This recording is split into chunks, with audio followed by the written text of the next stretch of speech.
Hi, Pascal Siakam here.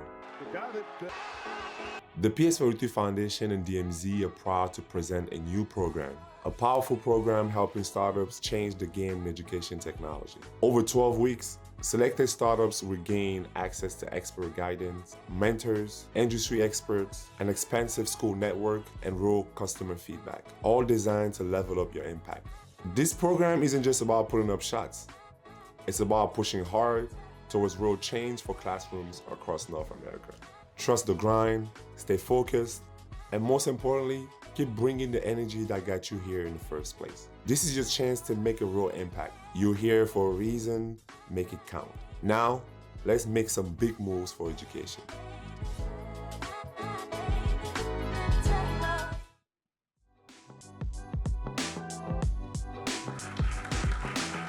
Hello, how's everyone doing? I love it, love the energy. Well, hello and welcome. We're so excited to have you all here in person. And for those that are joining in virtually, thank you so much for joining us. My name is Iran Karimian, and I'm the head of our Startup and Accelerator programs at Google Canada.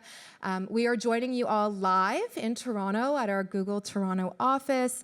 We've got a full house here and many of you on the virtual stream. So wherever you are, thank you so much for joining us. So I'd like to start today's celebration with a land acknowledgement.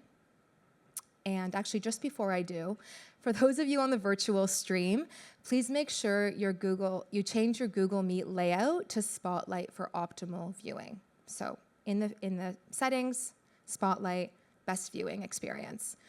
Okay, so now for a land acknowledgement. Google Canada is situated upon ancestral lands. Across the country known as Canada and across all of Turtle Island, there are many Indigenous peoples, nations, and lands that have been affected by colonization. Taking the opportunity to acknowledge the original stewards of these lands is an important way to work towards reconciliation. All right, so as some of you may or may not know, DMZ has been a long-time Canadian Google for Startups partner. We kicked off the partnership back in 2020 when we just started our startup programs in Canada. Through the partnership, we provide DMZ startups access to the best of Google, our programs, our products, our people, our technology, and that comes to life through our partner mentorship program, our various speaker series, and exclusive access to Google Cloud credits, discounts, and perks. I'm really proud to share that this year we've expanded our commitment with the DMZ by supporting this initiative, the Siakam EdTech Engine, a 12-week program for Canadian EdTech startups that are making a real impact in education. We have worked very closely with various teams across Google to provide Google volunteers for speaker series, for mentorship, many volunteers in this room today, and we're also hosting the demo day, which we're very, very excited about. So in addition to having some incredible partners in the ecosystem, my team leads a variety of startup programs, including our Google for Startups Accelerator program. In these programs, we invest in the potential of founders so Canadian startups can grow, scale, and be successful globally. We started our programs in 2020. We have since graduated over 120 Canadian companies. They've gone on to raise 400 million Canadian, and they've created 1,100 new jobs, which is just fantastic. Goes without saying, Google is really proud to support the tech ecosystem, and we believe in helping the next generation of companies as they grow. This has been something we've supported for years throughout our programming at our offices in Toronto, Montreal, and Waterloo. But what I love about our program and DMZ's programs is that we can meet founders wherever they are across the country. So thank you again so much for joining us. We're really happy to have you in our space. And now I'll hand it over to Dakota White, Executive Director of PS43. Thank you. Clicker?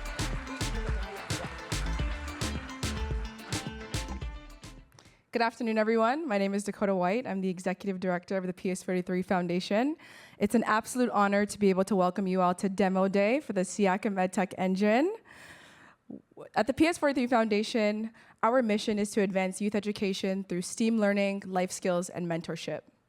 We know that our future is vastly changing, and with that, the future of education is too. The Siakam EdTech Engine, in partnership with the DMZ and Google for Startups, is our program to be a catalyst for educational innovation, access, and opportunity, specifically for marginalized youth. Together, we are building an ecosystem where young people can dream big, learn faster, and lead a life they believe they can have. So with that, I want to thank you all for being here today. Thank you for being on this journey. Thank you for believing in our mission. We are so excited for you all to meet our startups and enjoy the pitch competition. And with that, I'll give it to the DMZ for a few words. Thank you.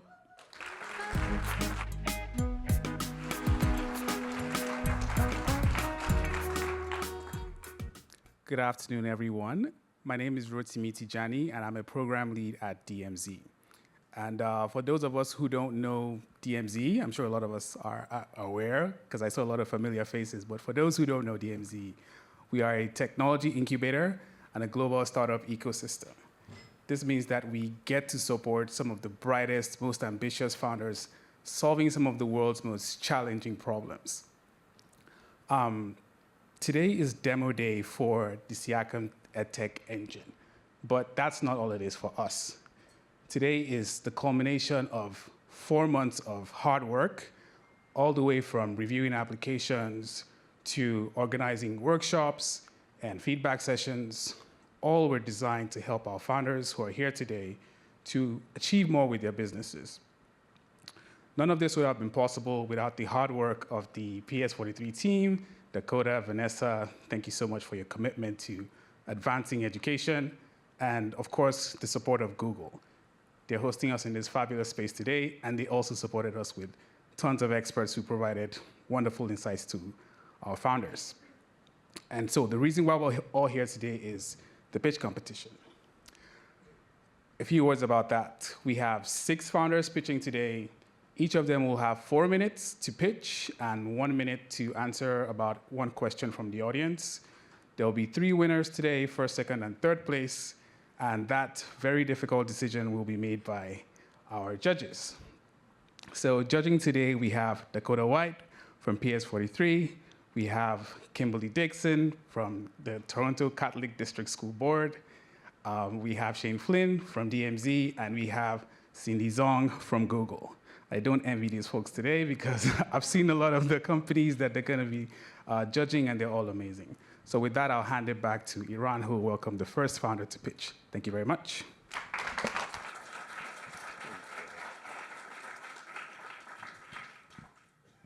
Okay, who's ready? That's what I'm talking about. Okay, so our very first company who will be joining us on stage is the Ghibli. So we are joined by Mallory, the founder and CEO. Ghibli helps school boards fight teacher burnout and turnover by giving teachers 80% of their prep time back with AI-powered teaching tools. So Mallory, please come on out and get this party started. Yeah, thank you. Hi, everybody.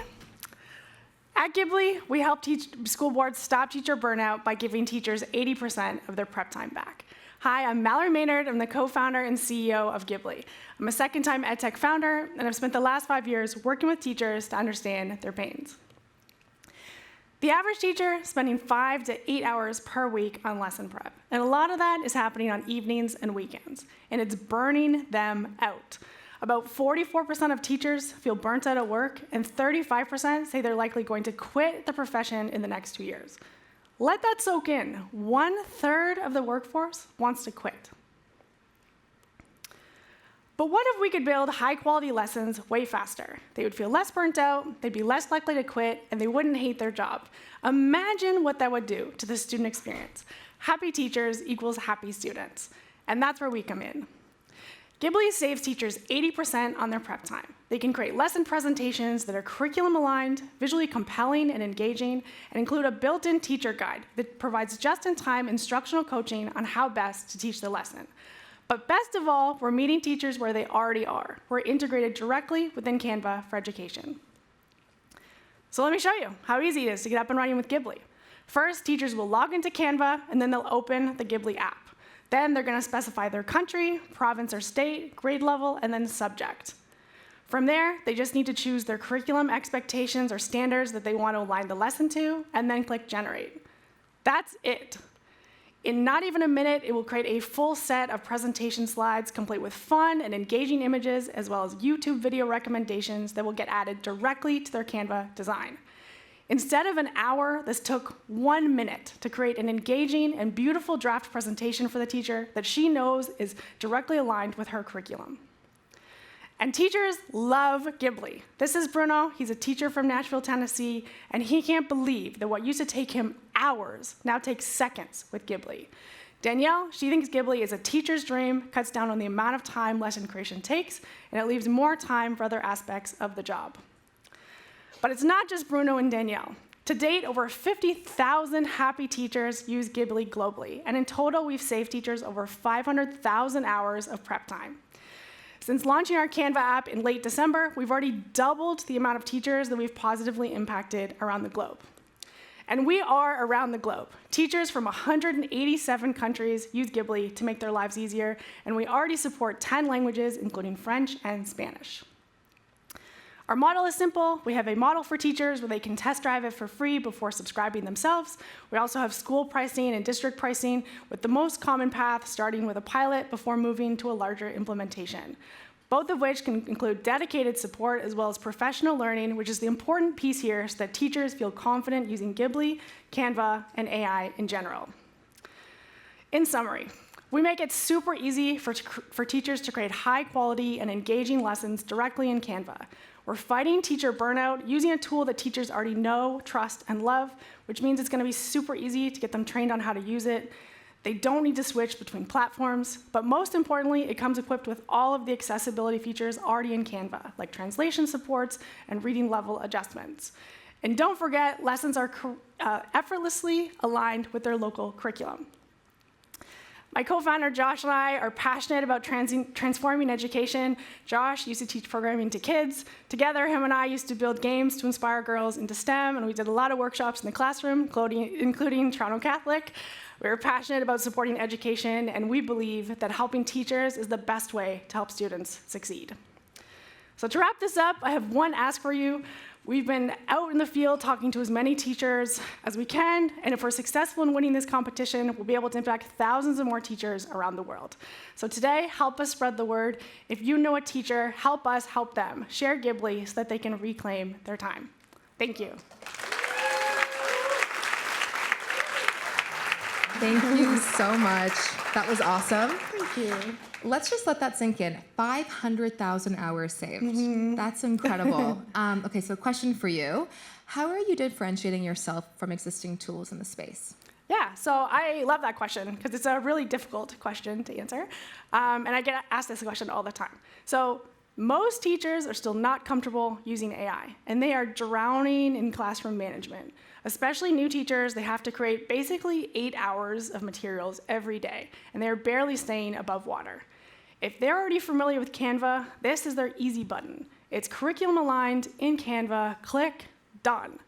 50% of teachers in US and Canada are already on Canva, so we are intentionally meeting them where they already are.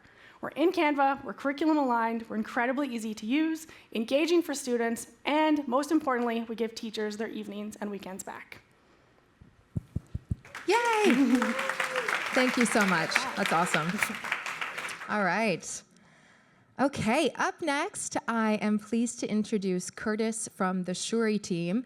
Shuriii provides AI analytics for K-12 teachers in underserved schools to help students who are behind get back up to grade level across all subjects. So Curtis, please join us out on stage.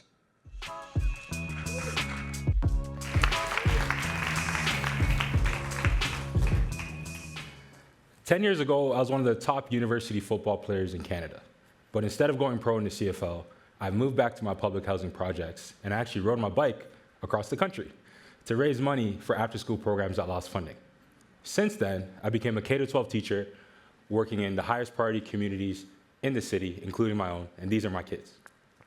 I used that experience to become an instructional coach for K-12 schools in Canada, the US, and Brazil, and I was helping schools close achievement gaps.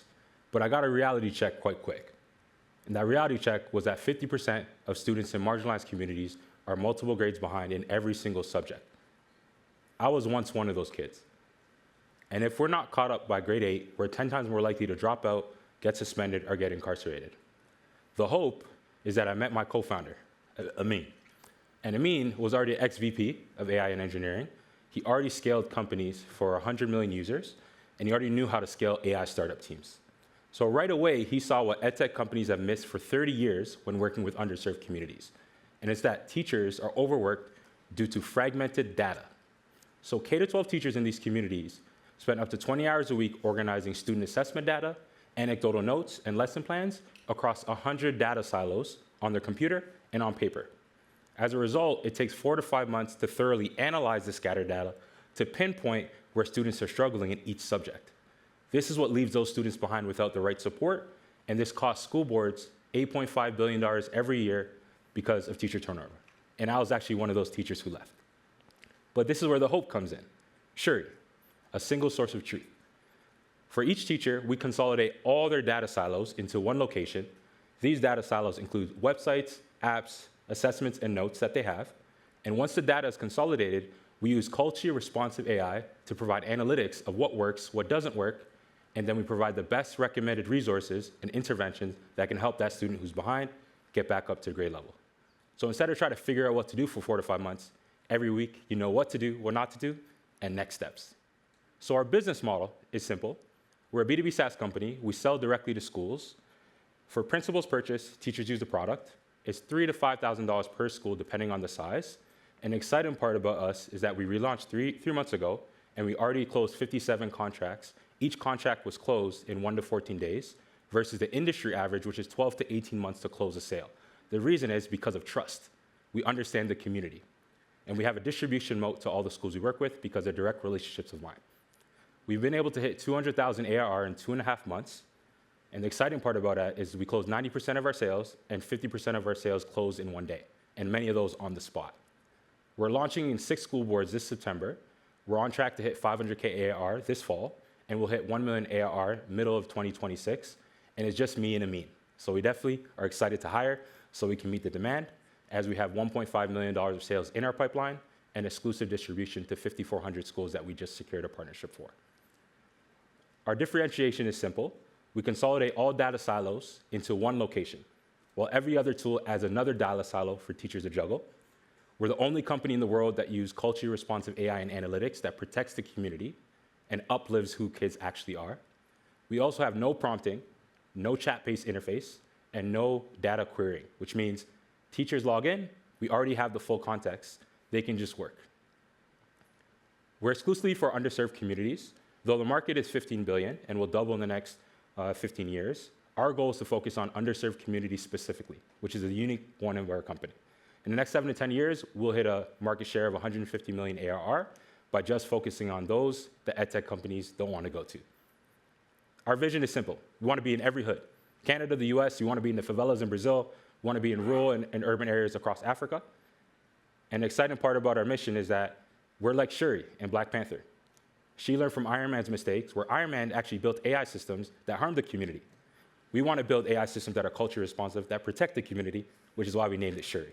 So today, we're simple. Prize money would be great, but we'd much rather have Pascal and the foundation on the cap table so we can have a long-term impact and do what Nipsey Hussle said, is we want to buy back the block together and invest all the social impact and the profit back into the hood. Thank you.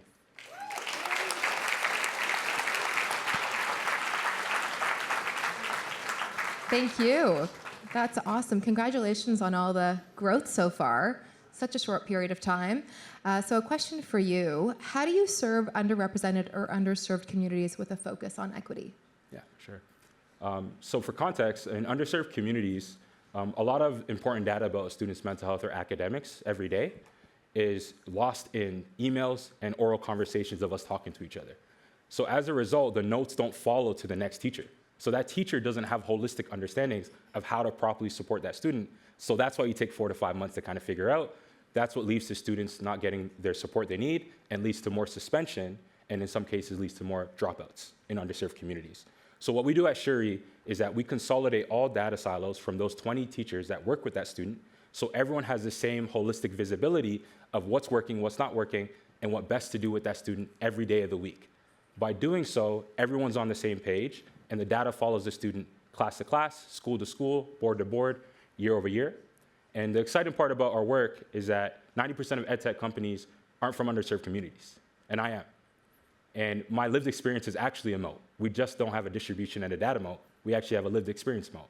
And I actually wrote a book about it that's around the world in multiple languages. And I had hundreds of people in my community who passed from prison, of course, gun violence, many kids who were teaching from children aid societies. But we also had a lot of kids in my area who dropped out of high school and also died by suicide. So this is a community I grew up in that I understand more than anyone else. I was suspended a lot and I was failing school. So our goal was, let's build a company where we actually go in the river and not just pull people out because we see them there.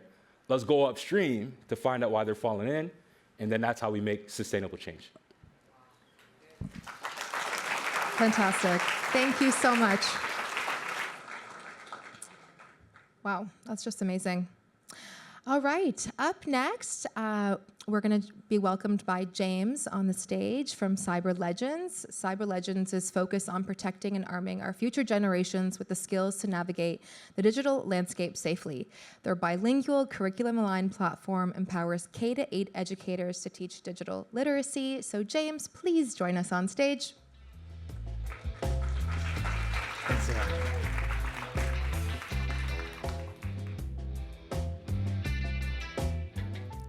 Welcome, everyone. I'd like to get a show of hands of people in the room that have children or work with children that have technology in their hands every day and in school. Okay. And keep them up if you're worried about their digital safety. Of course, we all are, and especially us at Cyber Legends. I'd like to tell you a story about this little 9-year-old boy. He is a survivor of sexual abuse. He was groomed with pornography. He was taught to keep a secret, and he was shamed. And this little boy is me. And this is now the access that he had to me, that our children are faced with every day in their schools, in their playgrounds, in their bedrooms at home. 815% increase in online sexual luring in Canada in the last 5 years. Every parent is concerned with what's going on. And teachers in the education system are not supported for this. Our education delivers direct and indirect technology to our children from elementary school in K-8. And in some cases, it's the first technology and connectivity that they ever get. And the problem is that our teachers lack the training to teach digital literacy. They don't have the teaching resources that have been supplied, even if the curriculum has been mandated, which in Ontario, it's part of our digital reading strand or English strand. And there's no class time. So the idea of literacy and digital literacy is now very different. And that is why we've created Cyber Legends. Cyber Legends is a solution for this. It's a teaching platform and a game-based learning environment that allows teachers to have access to the resources and the educational upskilling they require to be able to teach our children how to be safe when we're delivering technology to them in our education system. It's curriculum aligned to every territory and province in Canada and 50 states in the US. And this innovation does not exist. In most provinces in Canada, we don't even have a digital alignment within our curriculums. We are also vetted, which is extraordinarily important. If you want to be able to work within the education system, as a person on our panel understands, getting vetted by the boards is incredibly difficult. And we are shovel ready, both in the US and Canada. And we're seeing results. We've seen from an average of 4 times a month being taught 90% increase in digital literacy competency in children, and 100% of our teachers that were surveyed said the pedagogical components that we're delivering to them match K-8 requirements. We are the only game-based, curriculum-aligned, solving an educational gap solution that is specifically focused on child safety. And it is a massive problem. This is a complicated slide, but let's just understand this. 14 trillion worth of crime from cyber by 2028, a 70% increase. Let's understand that. It's not just businesses. It's us. It's families. It's extortion of 9-year-old boys. And so what we focused on is saying, how can we go after an education system that's under-resourced, to then drive into at home, a massive, massive market for both. We're a very simple model in education. We have teacher licenses, school licenses, and board licenses. But a lot of this doesn't make sense, so let's just really talk about it. There are 10,100 elementary schools in Canada and 3.5 million children. It's $6 million a year, it's $1.75 a child. For us to be able to create a solution that drives the kind of protection that we need. And we're getting there, guys. We are getting there. We are in 240 elementary schools, and we are representing 73,000 elementary students. We've got over $1 million in actual sales and in our funnel. And what you're looking at Cyber Legends is what we believe we can do. We believe that what Sesame Street did for children's reading in 1969, we will be able to do for cyber safety or digital literacy education today and moving forward. And we have the team to be able to execute this. We are very experienced in software as a service. We've built multiple companies in the past. We've got very good founding. And if you want a global problem, we are the group that can execute this. So my ask is, remember when we all had our hands up in the beginning, we all want to protect children. So hopefully we'll be able to do that together. Thank you.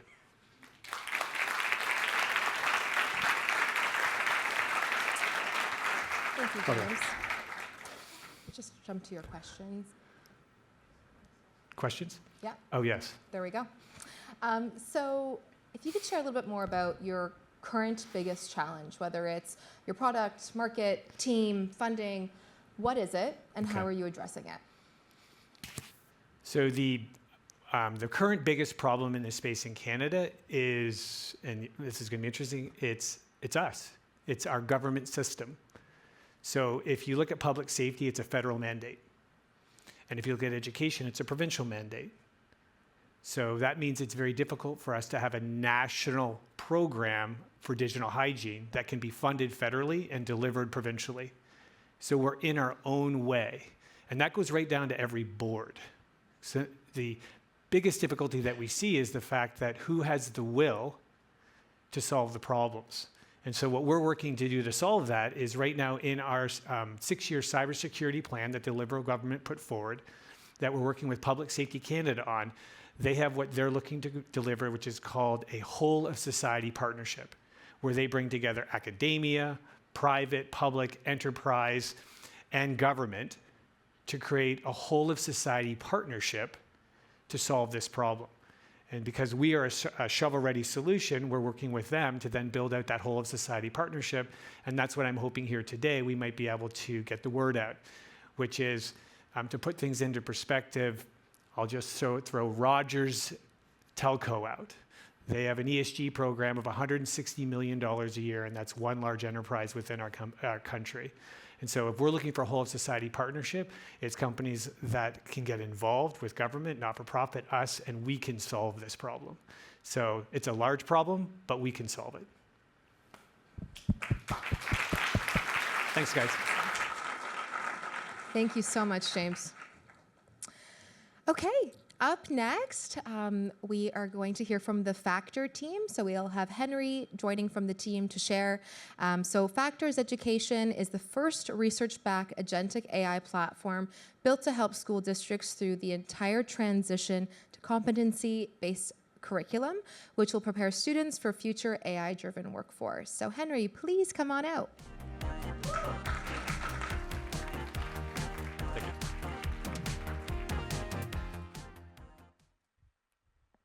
Hi, my name is Henry. I'm the co-founder of Factors, and we use cutting-edge AI to make the curriculum shift to skill-driven K-12 education possible and painless.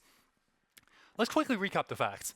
By 2029, 1 million students will graduate US and Canadian high school, assessed not just on how they memorize the facts about water cycle, but also on how well they communicate with each other, how well they work together, and how they solve hard problems.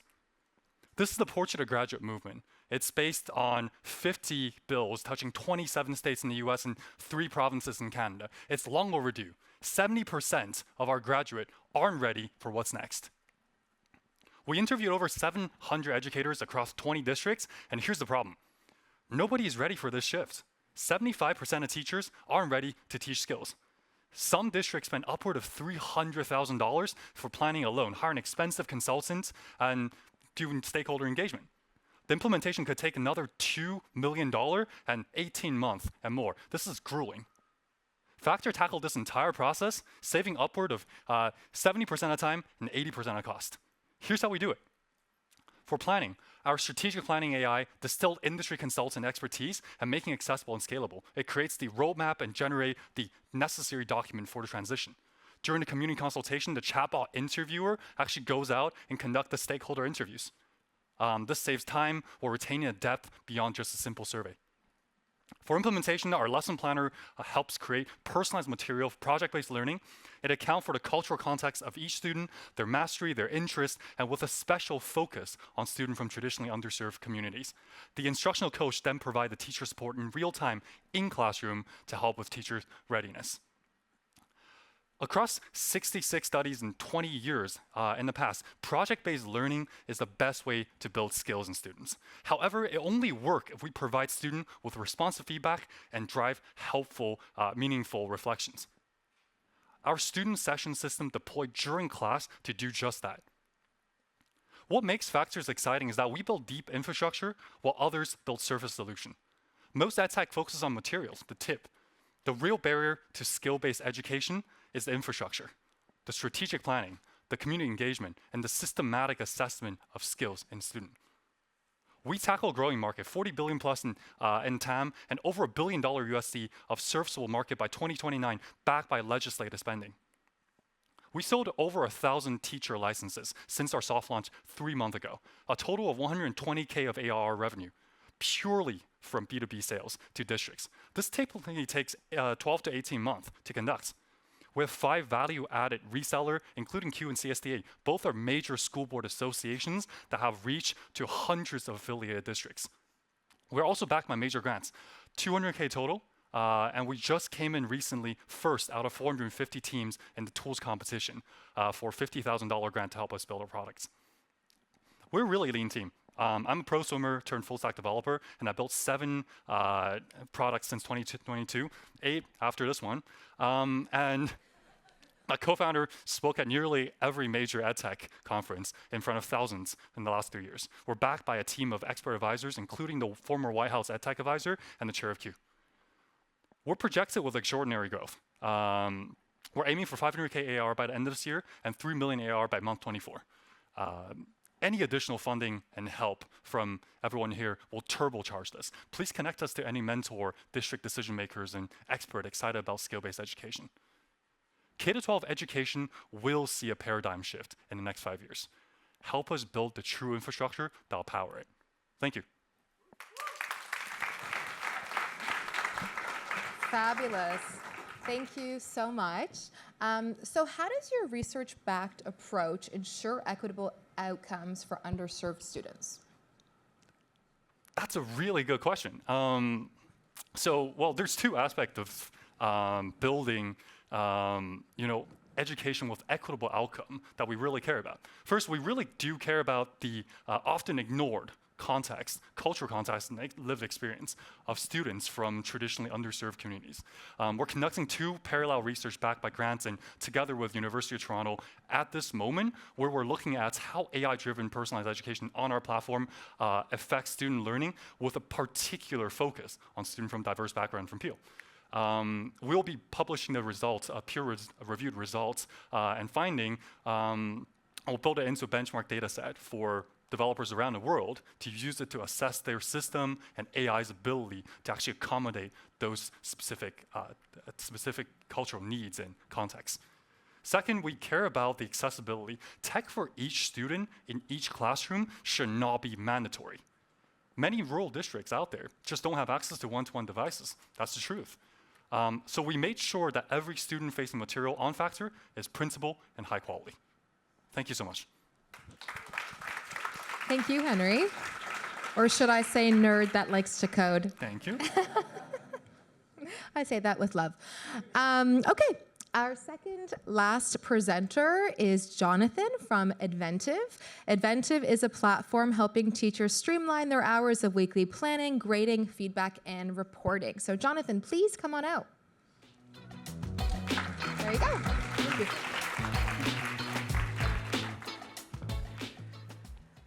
At every single high school I've worked in, teachers like myself would have less than 75 minutes a day to tackle all of the tasks that support our teaching. But because we care so deeply about our students, when we don't finish our work at work, we take the bulk of it home with us to complete, missing out on over 8 hours of time that we could be using to rest or recharge, repeatedly, every week, every month, every semester, every school year. The result is that teachers are quitting at unprecedented rates, and locally here in Ontario, 25% of local schools, where your children likely attend, are chronically short-staffed. But before it got this bad, I was a first-year teacher, not understanding how much work teachers actually had to do. And so what I did is I went online and started teaching myself how to code as a way of earning back my evenings, my weekends, and my life. And that extends to everything we've built at Adventive. Let's start with marking, where with our platform, we have a very simple interface that teachers can use to optionally hide their students' names while marking, randomize the order in which they mark their students' responses, get rubric-aligned first passes with smart highlights to pinpoint the different parts of their answers that align with the teacher's answer keys. We even allow them to speak their feedback instead of typing at 45 words per minute. Optionally, because AI is a hot topic, we do let teachers choose when and how to lean on it to support the standardization and consistent quality of marking and feedback they'd like to deliver. And at the top right, we have class-wide insights that update in real time as teachers mark that in the fall they'll be able to use to create supplemental resources for their class as a whole or for individual students based on the trends and the needs that they observe while marking. And for teachers who work in low-tech classrooms, whether that's by demand, by design, or because of circumstances, we allow teachers to scan and digitize their students' work so they can still benefit from digital efficiencies, regardless of the access to tech they have, making sure even the most under-resourced schools can still benefit from the tools we're building. And we've extended this same thoughtfulness and care and attention to detail to every single piece of our platform, spanning marking that teachers do during prep, planning that teachers do during prep, marking that they can do in classroom, clicking on rubrics or filling in checklists for presentations or assessments that aren't necessarily traditional. And we've extended this to our feedback and reporting modules that helped me a lot around report card season, which was a total mess for myself and many of my colleagues. Now, we're putting the power back in teachers' hands, letting them individually choose work-life balance for $15 a month, while working with their schools and their districts on the larger problems of teacher absenteeism, attrition, burnout, and shifting the narrative towards teacher retention and job satisfaction. To date, as a solo founder, so me working by myself with my AI assistants, and as a bootstrapped founder, driven $36,000 of revenue so far this year, but I'm more proud of the 600 staff and students I've personally provided with foundational AI literacy skills, helping them not only consume the technology, but contribute to the narrative and helping them work on the changes that we've been thrust into since November 2022 when ChatGPT was released. Now, this program has been transformational for us, and through the demo sessions we've had with the TCS, TCDSB, and IMSA, I've been able to implement every single piece of feedback we've gotten in the demo sessions. And for the IT teams, we're well on our way towards SOC 2 and VASB to make sure that your students' data is in good hands. Now, extending on what I've been able to do so far, winning today or gathering your support would help us deepen our relationships with educators for fall workshops and pilots, as well as help me retain a full-stack developer and another mission-aligned team member to help with growth and partnerships, because every evening, night, or weekend we give a teacher back is an opportunity for them to show up at their best for their students in the mornings. And that's where change happens, in the classroom. Thank you. Thank you so much. Let's go to your question. Yes. Thank you. So do you see your product working globally, or is it primarily designed for the North American education system? Transparently, initially it was just designed for me as a first-year teacher. So I used to be a francophone high school teacher here in Ontario with Conseil Scolaire Viamonte. And what I found as I started to work on this a little bit more, was that across the globe, teachers are working on the same 6 tasks over and over. So that's the planning, the teaching, the marking, the feedback, the reporting, and the communication. What this looks like in different contexts, we might be using different words, maybe have different rubrics and different standards, but the building blocks for the tools we use as teachers remain largely the same. And so we've built this system in a way where regardless of where you are in terms of geography, you can import your resources, set up your own rubrics, your own standards, use your own terminology and your own voice, and we can do this in multiple languages, starting with English and French because of my background.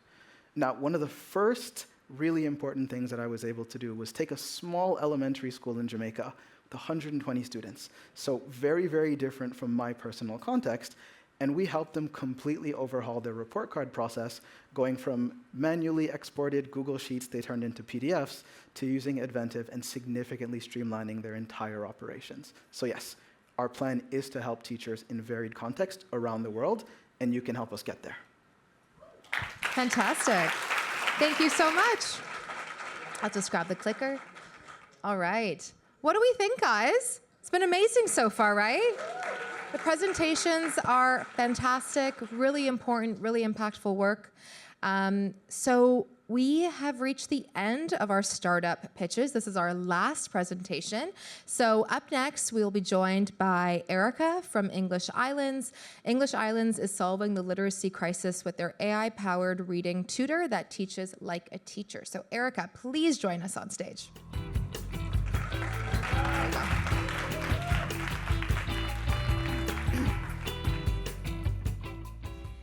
Good afternoon, everyone. So as a teacher, I always struggled with not having enough time to help my students who needed it the most.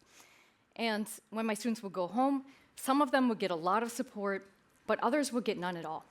And it really broke my heart to see some students falling further and further behind. Up to 2 out of 3 students are now reading below grade reading level. This is a tremendous problem because when students fall behind in reading, it leads to increased absenteeism, behavioral problems, and students being 4 times more likely to drop out. This is around 20 million students in North America alone that are at risk. It's a $55 billion global problem, and is costing our economy an estimated $2 trillion each year. Teachers are struggling to help so many students catch up right now, and they need ways for students to learn independently. And that's exactly why we built English Islands, an AI-powered reading tutor that truly teaches like a teacher. So just as a teacher sits with a student and walks them through the word, teaching them how to sound out the letters, on English Islands, students do exactly the same thing. So as the students click through these letters, what they'll hear is aw, t. And that's how they learn to read even complicated words like thought. The platform also assesses like a teacher. So when the students are ready, they read the sentence out loud as the AI tutor listens to them, and then it gives them precise feedback on the pinpointed parts of words that they made a mistake on. So here the student read thoot instead of thought. The platform caught that one part of the word that they made a mistake on, highlights it, teaches them the correct way to read it out loud, and then asks them to try that word again. And then all that data is, of course, sent to teachers, and it empowers them to identify exactly when and where students start to fall behind, right down to the individual letter-sound combinations that any one of their individual students struggled with. So other literacy platforms typically use multiple choice questions to assess students, but students don't learn how to read by tapping on A, B, or C. They learn how to read by reading out loud, which is exactly what they do on English Islands. And I'm excited to share that we're now doing something that no other company has done before, which is our voice-powered literacy games that students love. We've also built a strong technical moat in our proprietary design studio that allows us to build in days what would take other companies months to create. And this is all built by our team of experts in education and tech. So I'm Erica, I'm head of products. I have over 20 years of experience in education, managing international programs across 4 countries, or across 4 continents. And Lucas is in engineering. He has a master's in design for children and toys. He's a full-stack developer and is experienced in machine learning. And Yang is our advisor. He's a serial entrepreneur and current founder of a venture-backed startup that's raised over $14 million. English Islands is less than 1% the cost of traditional tutors. And it's now been used across North America and beyond, where schools are seeing powerful results. Over 3 million terms have been read on the platform, and students see up to 19.3% improvement in just 1 month. And that's all in only 30 minutes per week on English Islands. This all leads, of course, to real change for our partners, like this school here in Arizona, that started the school year with students either failing or near failing across multiple measures. But through regular use of English Islands through the year, they ended the school year either at or exceeding expectations across the board.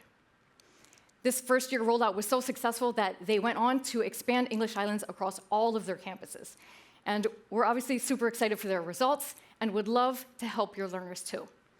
So if you're interested, scan the QR code or come check us out at englishislands.com. Thank you.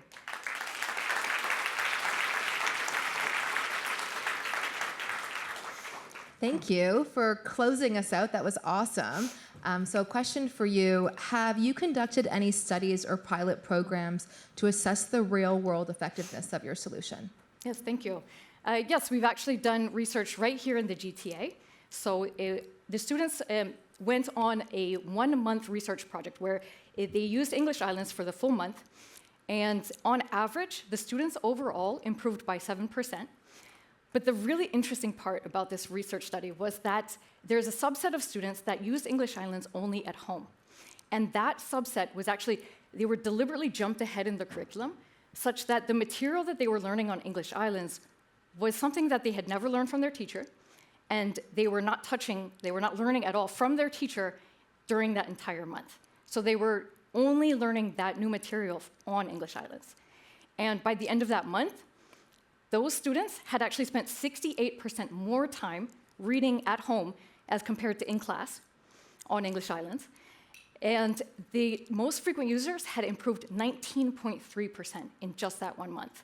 So it was a very powerful testament to the fact that students can and do learn fully independently on English Islands. Fantastic. Thank you so much. Okay, so that concludes our startup pitches. What do we think? Right? Okay, so now we're going to move into the next portion of the event. So we'll just take a really quick pause. Our team's going to set up the space, and we'll be right back.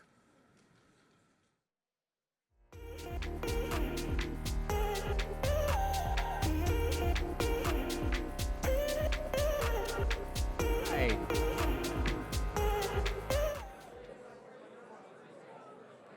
All right, so let's give it up one more time for our incredible founders who pitched here on stage. One more time, let's hear it. All right, hello everyone in the room and on the live stream. My name is Yinka Adesheson and I am the Black Innovations Program Manager at the DMZ. And over the last 4 months, it's been my pleasure to work with these founders and to drive this program forward. As a former teacher myself, and former EdTech founder, it is full circle to be able to work in this program and to be able to support the innovators driving the future of education in Canada and around the world. Now, I have the pleasure of coming up here to introduce a conversation that I have been very excited to introduce. Joining us is someone who's made his mark as an NBA champion with the Toronto Raptors, and most recently, the Eastern Conference Finals MVP, leading the Indiana Pacers to an incredible 2025 playoff run. But beyond what he's done on the court, Pascal Siakam has been just as impactful off the courts. Through his PS43 Foundation, he's been creating real opportunities for youth, championing education, mentorship, and the belief that every young person deserves a shot. He'll be joined by the DMZ's very own Abdallah Snoba, who is the Executive Director of DMZ and the CEO of DMZ Ventures. Pascal was supposed to join us in person today, but due to a mechanical issue with his plane, he will now be joining us via Google Meet. Let's welcome Pascal and Abdullah for the Fireside Chat. Thank you. All right, all right. Pascal, you know the song. You know the song, Pascal. I know the song. How's it going, everybody? Nice to see you all. This song, for those who don't know, let me just start off with the funnest fact about Pascal. One of the best dancers you will ever see. The man's got moves that he doesn't show off too often, but if you see his Instagram, you'll see enough on that stuff. So, Pascal, it's so good to be here with you virtually. Thank you for making this event come to life, come to fruition. And I know for sure that we'll have you back in the city at some point or another, and hopefully back with the same crowd here as well. Just so the crowd here, Pascal, just so the crowd here know that this is not a pre-recorded message, I just need you to say something, if you don't mind. Toronto is the best city in the world. And that way everyone here is going to know that this is not a pre-recorded message. Hey, man, come on, man. We talked about this. We did talk about it. I love Toronto. No, P did say that he does love the city of Toronto and everything in it. So look, we're glad to have you. Yinka, my colleague, just came up and mentioned a few really important accolades about you. Obviously, made it to the NBA, most improved, Eastern Conference MVP. You helped Indiana make it to the finals this year after a 25-year period. But most importantly, Pascal, you're our champion. You're 2019 NBA Toronto Raptor champion, something that a lot of us didn't actually see as possible. And you made it happen. So honestly, this is we're forever grateful to you. And to that end, you're also the founder of PS43. It's obviously an important nonprofit organization focusing on supporting youth through education, technology, STEAM, life skills, and mentorship. And we're going to talk a lot more about that today. But we got 30 minutes with you, man. And 30 minutes is not a long time. We have a lot of questions. Some of it came from me. Some of it came from the team. Some of it came from Google and ChatGPT, so we're going to have to figure out how we're going to answer all these things. I got to give a big shout out first and foremost. These kind of events, there's a lot of behind the scenes that happen with this stuff. And where the idea really all kind of came to fruition was with Ralph Lean. So I want to give a big shout out to Ralph. I know he's watching live stream right now. P, I know he's one of your good friends as well. So a big shout out to Ralph. Ralph, thank you for everything. And I also want to give a big shout out to the team, your team, PS43 team, Vanessa, Siakam. Thank you so much for being here. And Dakota White, who's now deliberating and looking at the incredible founders that kind of they're all up on stage. So thank you all for that. So, P, we got 30 minutes. I'm going to do some rapid fires with you, if you don't mind. Rapid fires, quick questions. Number one, at 11, you were studying in Cameroon, and you were on track to become a priest. Now you're one of the best dressed people I know. You're out here. You're doing these fashion shows. This and everything. What made you steer away from that? Well, I mean, that's a question that happens a lot. I kind of brought it up, so it's my fault that it comes up. But I went to seminary, but I don't think it was really my calling. I think my parents sent me there. I think they have a lot. Like education is like really big there. You get to learn all these values and, learn how to be on time, like learn how to, even things as simple as make your own bed and do your chores. And like so many things that molded me to be the man that I am today, that I learned there. But, in terms of, the priest part, like, I don't think that was my calling. But to this day, my best friend is a priest. So, and it was a big part of my life. But I don't think it was something that I actually, would be able to do. I love that. Your best friend's a priest. I want to see how your Saturday nights are together. That must be a good chill session. It's a lot of hanging out, a lot of talking, a lot of prayers. I love it, man. I love it. Honestly, that's fantastic. Well, look, on the same note, I'm curious. Young Pascal, how would your teachers describe you in a few words? Few words. Well, first of all, were you a good student, Pascal? Were you a good student? No, I definitely was a good student. Okay. I was a good student growing up. I think, they'll probably say that I was a leader. I don't know how good of a leader was. They probably thought I was like misleading some of some of my friends. Because we'll hang out and do a lot of things, and then I'll have good grades and they'll have bad grades. So things like that. So I don't know. I mean, but I hope that they had hope in me and they thought that I could do great things.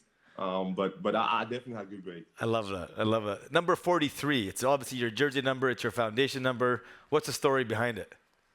Yeah. I think I started playing basketball and I was looking for a number. And I thought 7. Because that kind of represents like my whole family, but I feel like in a lot of places 7 is like pretty common. So I just went to 43 because it's like 4 plus 3 is 7, and the 4 represent my dad and my 3 brothers, and the 3 representing my mom and my 2 sisters. And I just thought like it was a cool way to just remind myself that they always have my back and who I play for, and just making sure that they always like with me. I love that, man. Family over everything. And I saw your recent post dedicating a lot to your father as well. So, man, and I love how you bring all that back together for family. Pascal, say it's your off day. There's no practice, there's no game. Are you sneaking in a workout, or are you just chilling and taking it easy? What are you doing? That's a good question. I mean, young me, not to age myself, but when I was, I was a lot, my younger days, I'll probably in days off, I'll still go to the gym and I'll try to be out there. But I think, as you get more experience, you start to understand the importance of rest and recovery, to be the best that you can be. So now, when I have an off day, I'm definitely enjoying it with family, just hanging out at the house. Maybe and get some recovery with like icing and things like that, but mostly chilling. I gotta ask, what's your favorite restaurant in the city, Toronto specifically? Favorite restaurant in Toronto is a school restaurant. I think it's in Liberty Village. Little brunch spot. That was definitely my go-to. Chicken and waffle go crazy, super cheesy. French toast, go check it out. It's awesome. Well, so this is a school. You're welcome. You just got a huge plug. A whole bunch of people are going to be visiting you after this. I'm just saying, that was my spot. That's it. You know what? Look, P, there's a whole bunch of entrepreneurs in this room.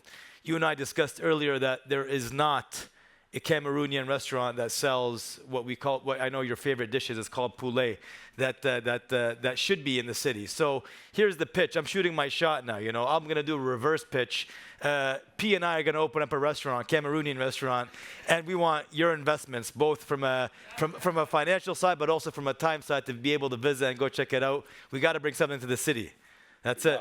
Come on, bring some technology, anything. We need like AI face recognition when you get in the restaurant. We're gonna do it all. This is gonna be the most high-end Cameroonian restaurant you can bring. But it's crazy. But still affordable though. Everybody can still go there, but it'll be high-end. It's got to be. And who makes the best Cameroonian food that you know? My mom. Number one. Number sure. one. No, there's not even a debate. I won't eat any Cameroonian food if it's not my mom. And if you said anything else, I would start questioning the family values there, you know what I mean? That's a good answer. Look, we're going to get into main questions right now. And again, like I said, these are questions that were primarily populated by a lot of the folks in this room, and obviously some ideas that we got from other folks online as well. Let me start with the first one, P. You've built a career that many people only dream about. What's your vision behind PS43? I think, the PS43 Foundation, for me, it just means a lot because, like you mentioned earlier, like my dad, just a big part of who I am as a person.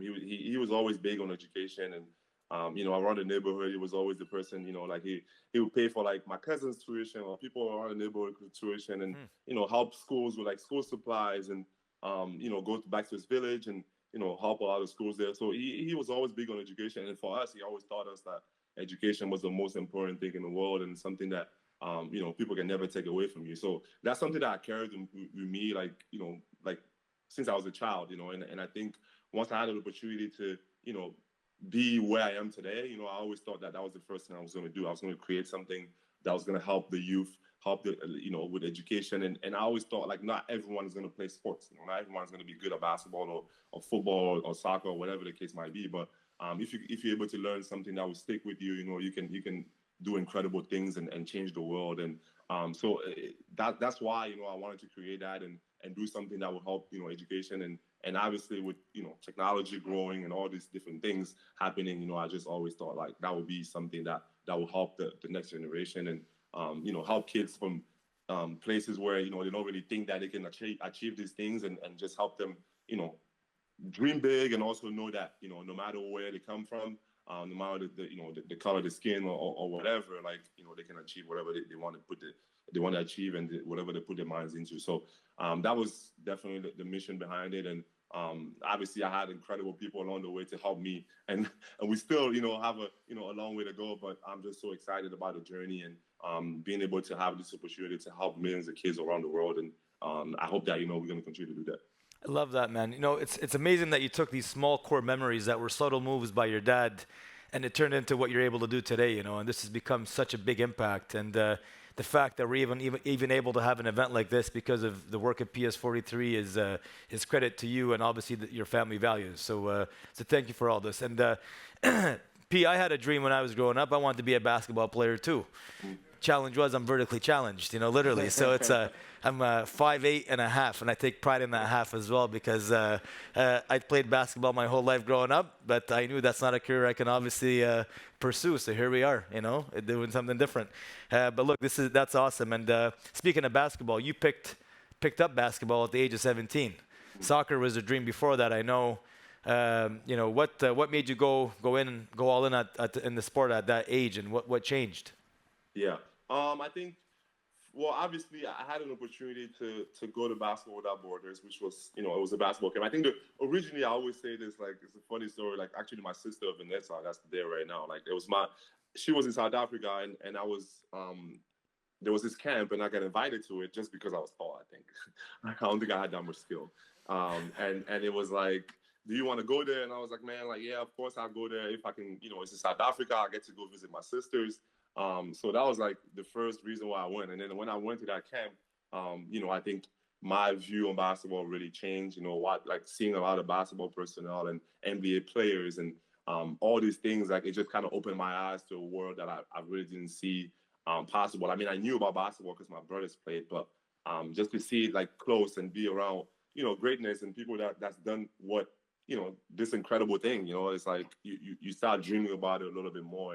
And I think for me, that's where it kind of changed. And from that point on, I just always thought that, like, man, like, this is something that I can do. And then my dad always would tell me, like, if you get a scholarship to go to UN, you get free education, So I was like, I gotta dedicate myself to this. So I went for it.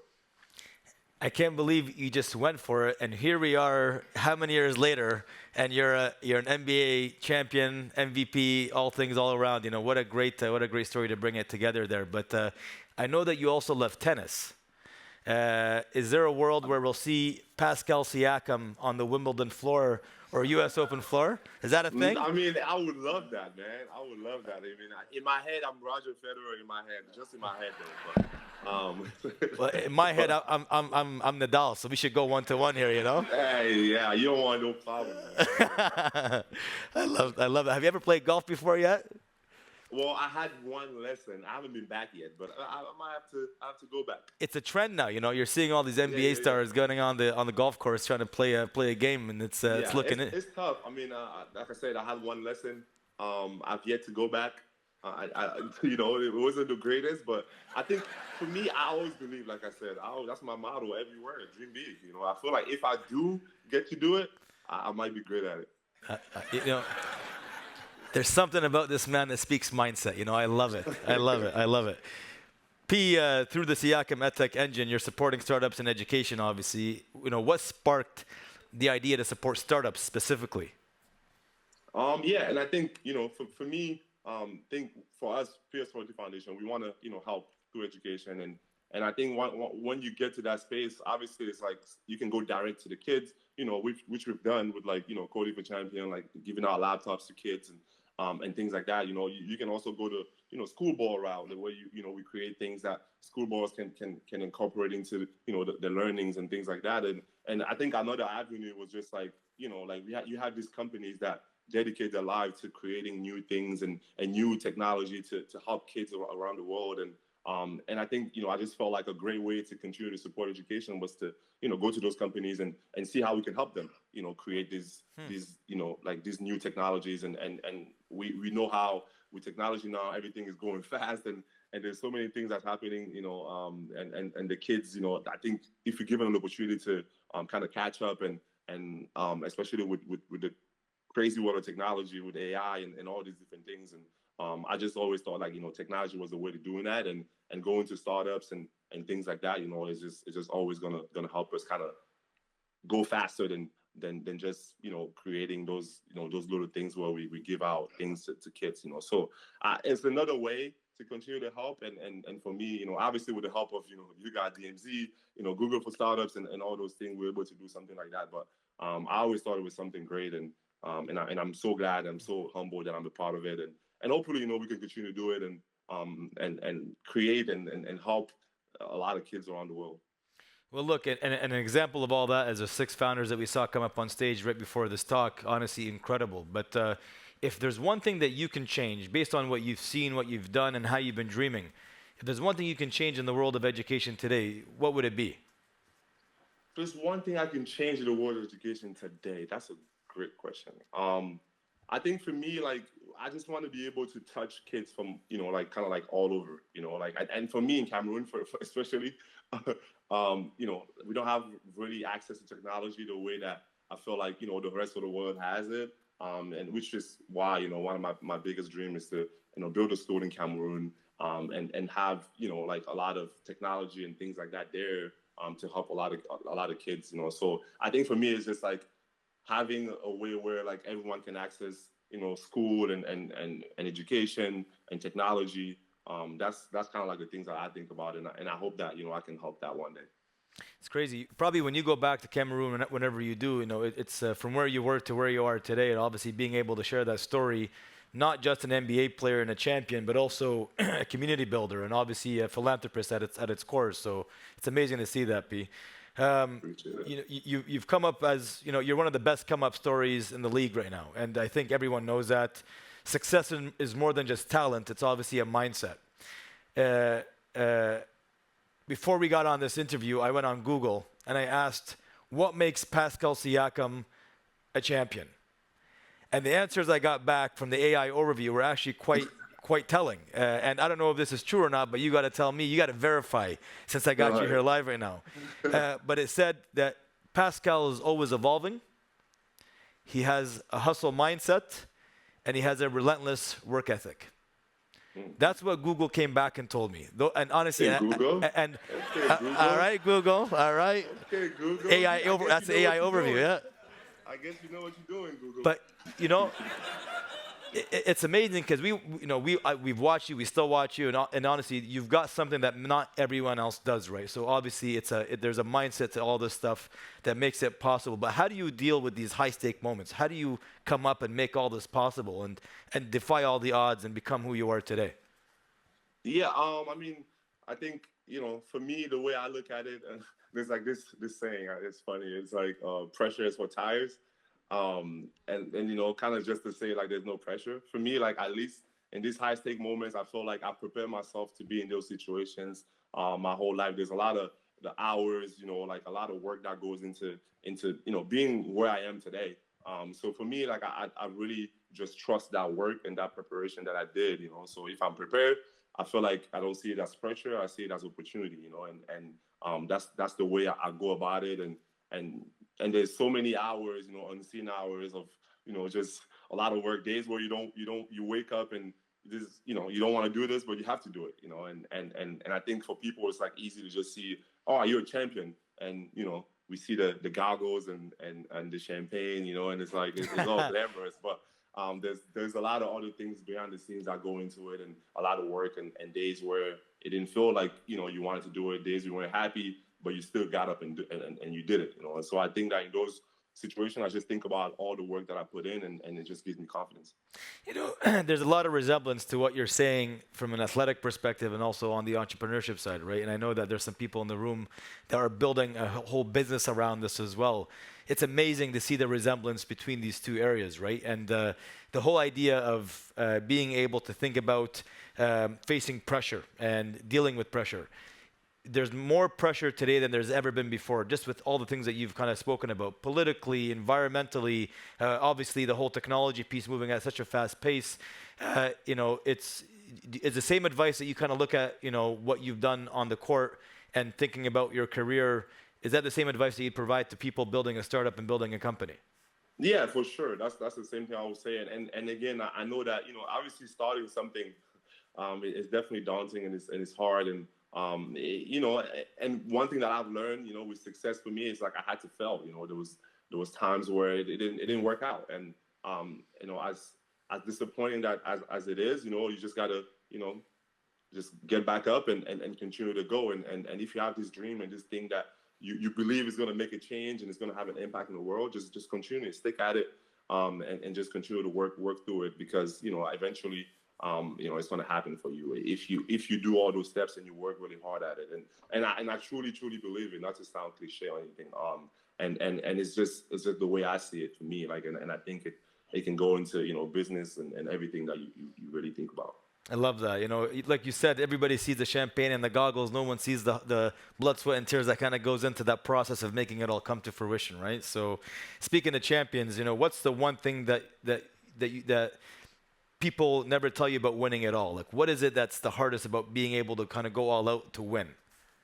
Yeah, I mean, I think I kind of already mentioned it. It's like you're gonna fail a lot. Like, I think that's one of the things, you know, like you're gonna learn. And I don't know if it was Kobe or like Jordan that said it, where it was like, I mean, I know you guys see the game winners, but before the game winners, there was a lot of misses. You know, like you had to miss a lot of shots, and especially when you take the last shot, you know, you got to be prepared that you might miss it.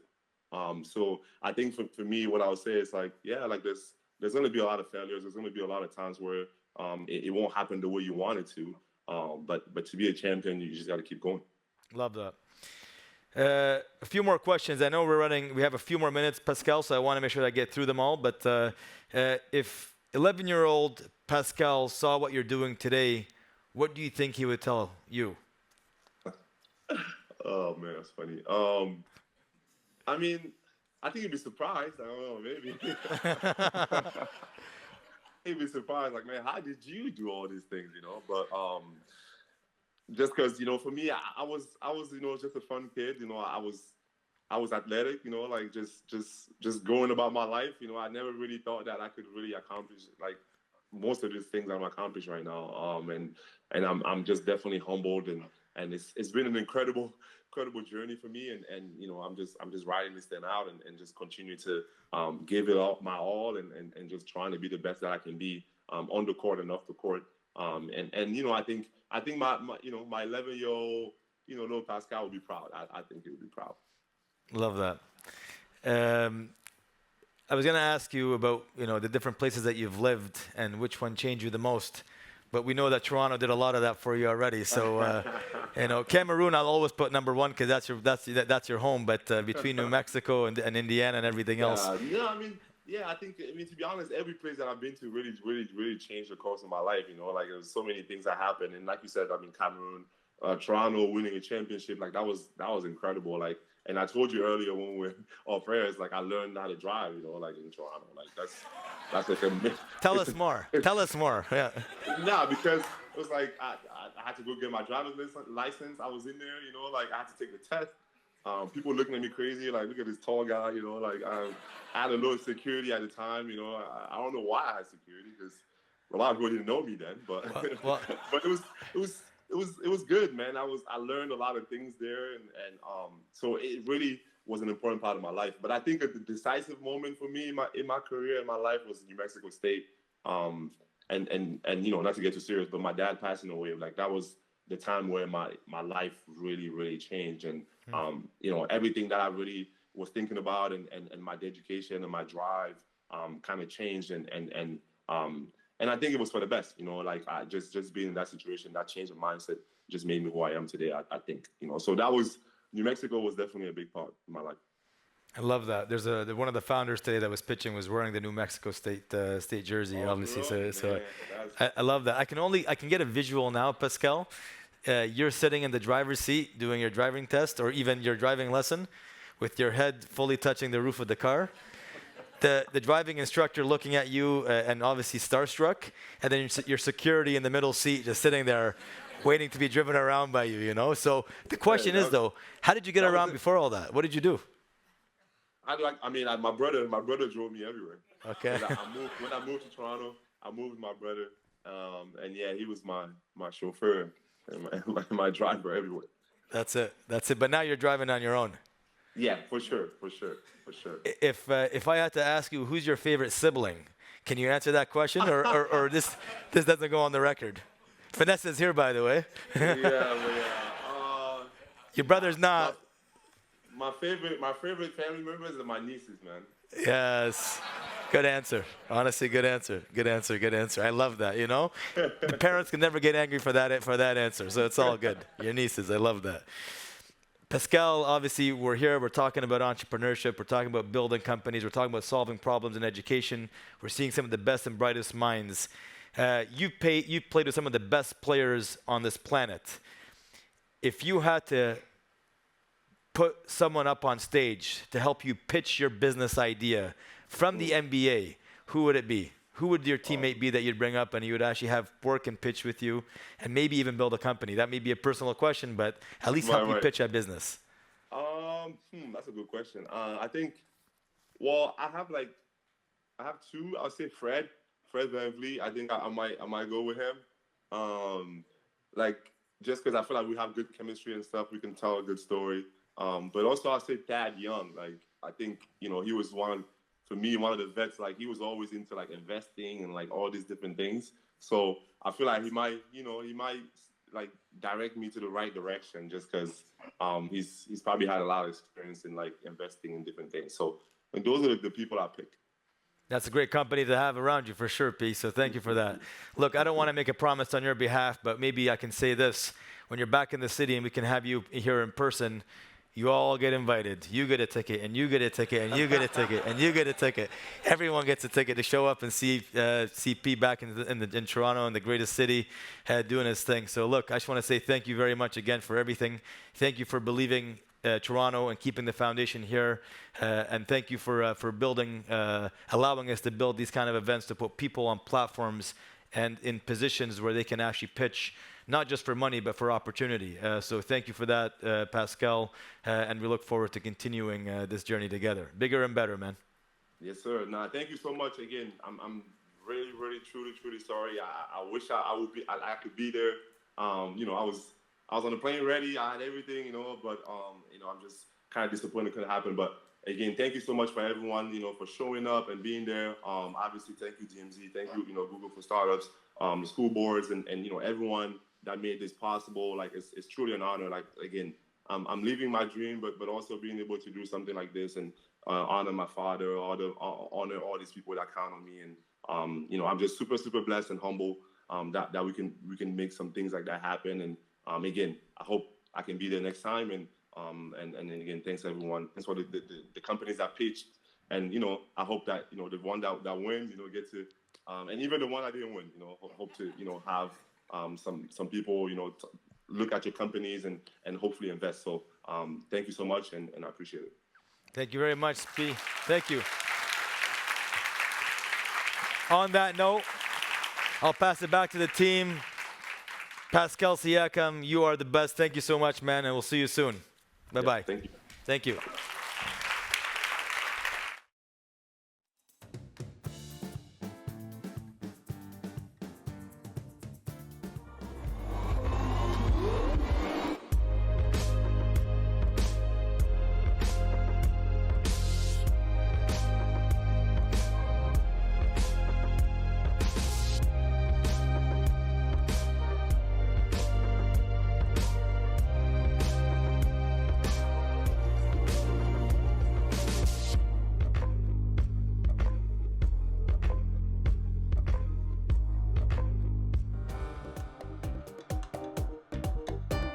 Another round of applause for the fireside chats.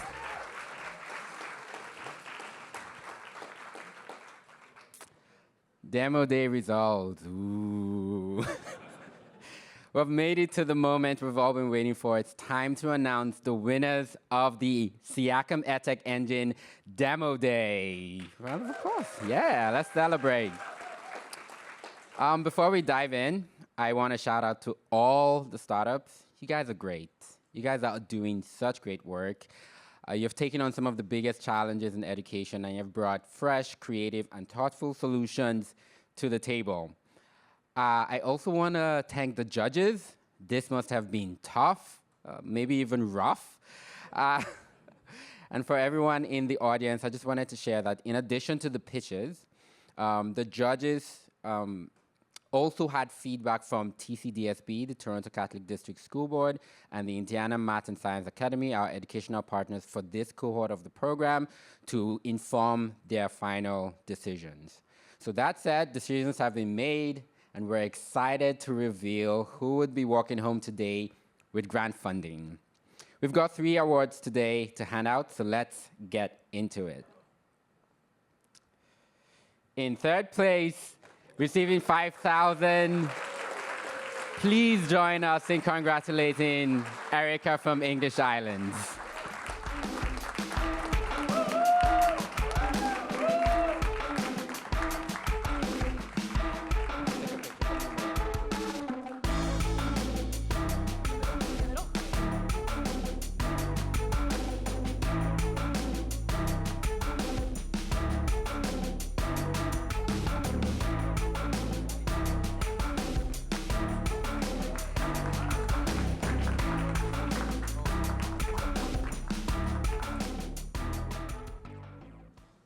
Whoops. My bad. Taking second place and earning $15,000. Let's give it up for Shuriii.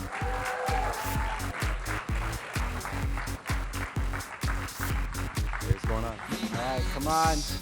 Big check, big check. Coming in.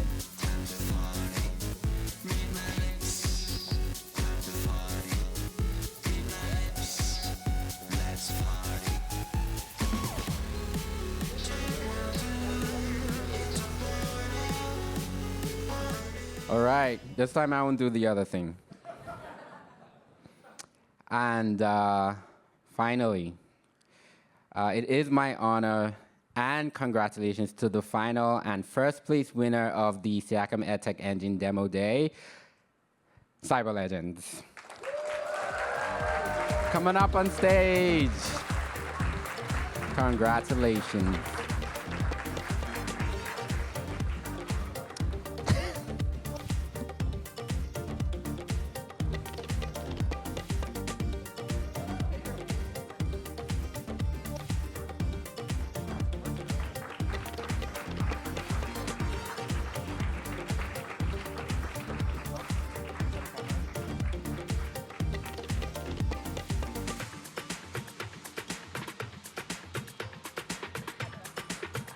All right.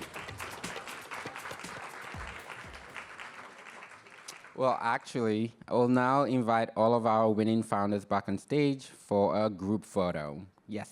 All right. Our winning founders? Let's go. Yep, let's take the picture.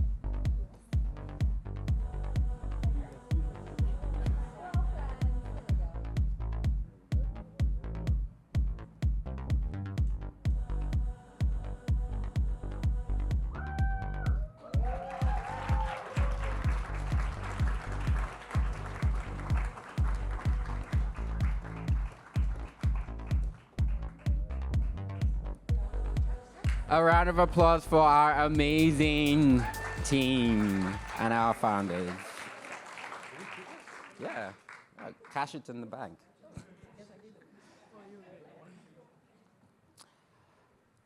Wow, what an afternoon. How many of you are so excited? That was so exciting. To all the founders we heard from today, and our judges, and our partners, Toronto Catholic District School Board, Indiana Math and Science Academy, thank you all for being part of the last 4 months. A big thank you to Pascal and the PS43 team, Dakota, Vanessa, Pascal. Your vision and the leadership has been very, very appreciated. I want to say thank you to our team at the DMZ. Specifically, I want to say thank you to Luvi and Emily and Merz and Shamil for kind of like supporting us with this event. I also want to thank Google, not only for hosting us in this amazing and beautiful space, but for your continued support throughout the program. So we will be having a media scrum. So for all the people, the media in the room, you can connect with Luvi at the back, and she will lead you to where you need to go. And with that, we'll now invite everyone to stick around, mingle, celebrate with us and our startups. The space is open for networking and light refreshments. Thank you again for joining us, and we'll see you all soon.